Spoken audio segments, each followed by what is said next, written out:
Soldier. No. When the soldiers came on board, yes, it is a frightening time for anybody. These are very, very heavily armed people.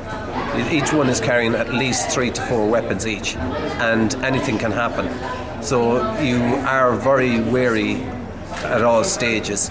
They're very, very aggressive in their manner towards people. They are very belligerent in what happens to people, and they will just do as they wish. They don't care about the individuals, their safety, their health, or anything else. And how's their treatment with you inside the boat? I was held in the wheelhouse by myself. They brought me down. They handcuffed my hands behind my back, brought me down, put me kneeling against a wall on the steel ground for about 3/4 of an hour.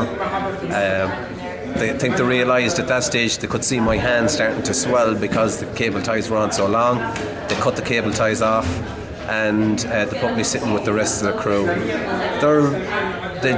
They just kept threatening to, don't open your mouth, don't look, don't talk, don't do. And you just do as they say, because you can resist, but to a certain extent. You don't want it to escalate to such a stage that they start firing, because once one soldier fires, everybody starts firing, and that's when innocent civilians get killed. When they took you, they took you out of the boat, or they drove you down to... Oh, they brought us the whole way into Ashdod on our own boat.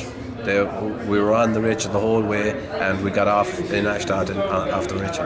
But you're in prison or something, yeah? They put us in detention centres, in Ben-Gurion detention centre. They held us there for about 2.5 days, and then they deported us back to Ireland. Yeah. Did you have to sign something for them? Was it? They asked us to sign something, but we refused to sign. We refused to sign anything because they said that we entered Israel illegally. We didn't enter Israel illegally. We were brought there at gunpoint. We were kidnapped and brought to Israel. That's not entering Israel illegally. Yeah, that's very good. What about the foreign ministry in Ireland here, and how did they help you out there? The embassy. The Foreign Affairs Department in Ireland were exceptional. They were actually in Ashdod waiting for us to get off the boats. Unfortunately, the Israelis refused them access to the port. They met us in Ben-Gurion detention centre as soon as we arrived there, and they were there every day to check to make sure that everybody was okay, and that there was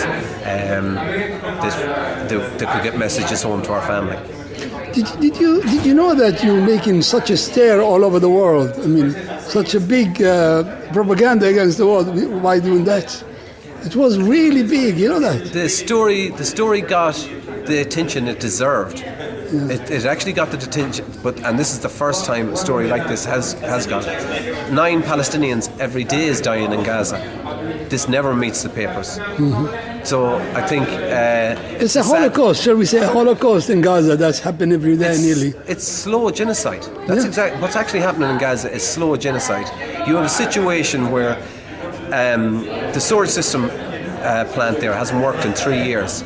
You have 1.5 million people's raw storage going into the sea.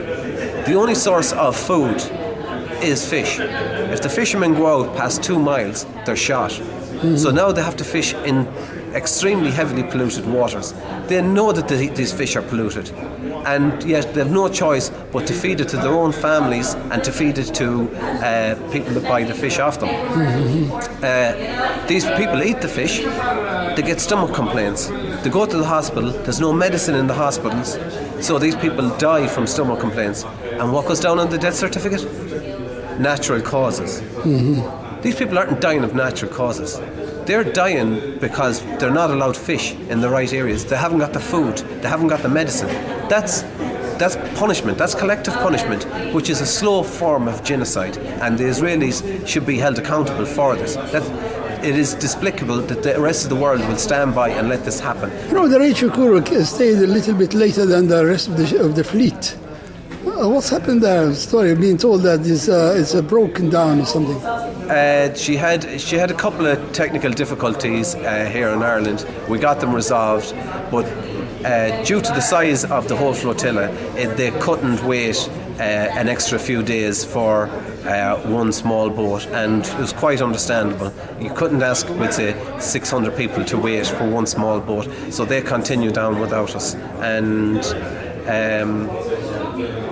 it was a sad thing that actually happened to the rest of the flotilla, but we were determined we had to continue.